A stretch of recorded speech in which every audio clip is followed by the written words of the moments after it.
Alas 12 sa isang tanghali, huli kam ang pagpatay sa isang empleyado ng sikat na shawarma store sa Quezon City. Ang sospek, dating kasamahan sa trabaho. Ayon sa otoridad, isa sa nakikitang motibo sa krimen, alitan sa trabaho ng sospek at biktima. Jimbo Tejano, magbabalikan. Sa pool sa video ang lalaking nakasombrero. Nasapilitang kinakaladkad papasok sa kusina ang isang babae habang nagpupumiglas. Napasalampak sa sahig ang babae hanggang umabot ang dalawa sa bandang sulok ng kusina. Ang eksena nangyari mismo sa pinapasukan ng babae sa isang shawarma store sa isang mall sa Tandansora Avenue, Barangay Sangangdaan sa Quezon City, pasado alas 9 noong Sabado ng gabi. Kapansin-pansin na tila matindi ang pagtatalo ng dalawa. Maya-maya, isang bag ang hawak-hawak ng lalaki at saka isinuksok nito sa kanyang harapan. Pero, ang nakakagulat, isang patalim ang hawak ng lalaki sa kanang kamay nito at walang ano-ano biglang inundayan ng paulit-ulit na saksak ang biktima. Ayon sa pulisya, posibleng planado ang pagpatay sa biktima.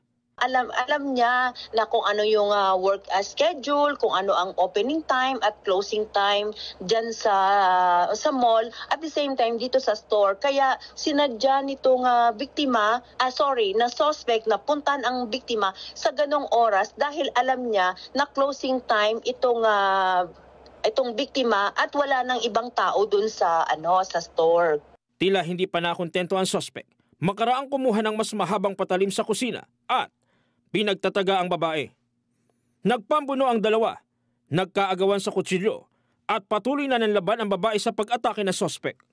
Saglit na wala sa kamera ang dalawa hanggang sa mapatakbo ang lalaki palabas pero sinundan ito ng biktima habang ito'y duguan. Pagbalik ng suspect, siya namang inundayan ng saksak ng biktima hanggang sa mapaatras at mapahiga ang dalawa. Hindi na nakuhanan ng mga sumunod na pangyayari. Ayon sa otoridad, walang nawala sa gamit ng biktima maging sa tindahan.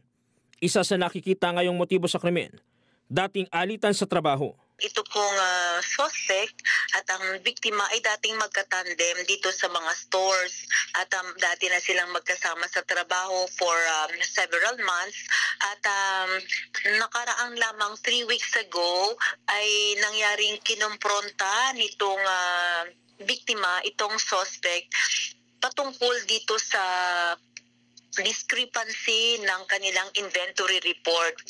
Sa ginawang masusing investigasyon, lumalabas na pumasok pa ang suspect sa kanyang trabaho noong araw na maganap ang karumal-dumal na krimen.